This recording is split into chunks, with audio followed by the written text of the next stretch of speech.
हरे कृष्णा, राधे राधे। कार्तिक महात्म के 9वां अध्याय की कथा। राजा पृथु ने कहा, हे नारद जी, आपने कार्तिक मास के व्रत में तुलसी की जड़ में भगवान विष्णु का निवास बताकर उस स्थल में मिट्टी का पूजन बतलाया है। अब मैं भी तुलसी जी के महात्म को सुनना चाहता हूँ। तुलसी कहाँ और कैसे उत्पन्न हुई, ये बताने की कृपा करें। नारद जी ने कहा, हे राजन, एक समय जब देवगुरु बृहस्पति और देवराज इंद्र कैलाश पर्वत पर शंकर जी का दर्शन करने के लिए गए तो शंकर जी ने उनकी परीक्षा ली। उन जटाधारी दिगंबर ने उनका मार्ग में ही अनुरोध कर डाला। यद्यपि वे तेजस्वी, शांत, लंबी भुजा और चौड़ी छाती वाले गौरवर्ण अपने विशाल नेत्रों युक्त तथा सिर पर जटा धारे वैसे ही बैठे थे, तथापि इंद्र ने शंकर जी को न पहचान उनका नाम धाम आदि परिचय पूछा और कहा, शंकर जी अपने स्थान पर हैं या कहीं गए हैं।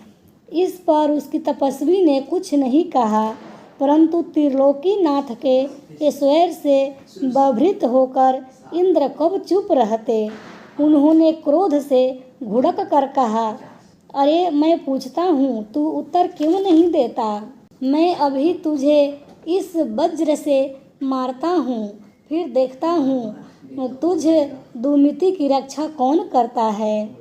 फिर ज्यों ही दिगंबर को मारने के लिए हाथ में वज्र लिया, त्यों ही भगवान शंकर ने वज्र सहित उसका हाथ स्तंभित कर दिया और विकराल नेत्र कर ज्यों ही उसे देखा तो ऐसा विदित हुआ मानो वह दिगंबर प्रज्वलित हो उठा और तेज से जला देगा। भुजाएं स्तंभित होने से इंद्र के क्रोध और दुख का अंत न रहा, परंतु ज्यों ही बृहस्पति जी ने उसको प्रज्वलित देखा, त्यों ही अपनी बुद्धि से उनको भगवान शंकर जानकर प्रणाम किया और इंद्र को भी उनके चरणों में गिराया।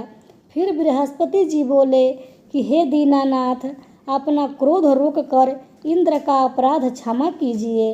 बृहस्पति जी के वचन सुनकर महेश्वर गंभीर वाणी से बोले, मैं अपने नेत्रों से निकले क्रोध को कैसे रोकूं।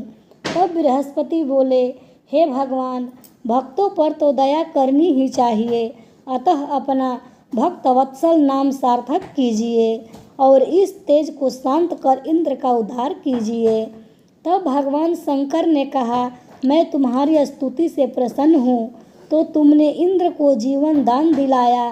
अब मैं तुम्हें अपना वरदान द्वारा जीव नाम से विख्यात करता हूँ। मेरे नेत्रों की अग्नि अब इंद्र को पीड़ित नहीं करेगी। ऐसा कह शंकर जी ने अपने माथे से निकले हुए तेज को लेकर क्षीर सागर में डाल दिया। फिर लीलाधारी भगवान अंतर्ध्यान हो गए। इंद्र और बृहस्पति दोनों भय से मुक्त होकर परम सुखी हुए। इस प्रकार जिनको जानने की इच्छा थी, उन्हें जानकर इंद्र और बृहस्पति अपने स्थान को चले गए। धन्यवाद दोस्तों, आगे की कथा कल सुनेंगे।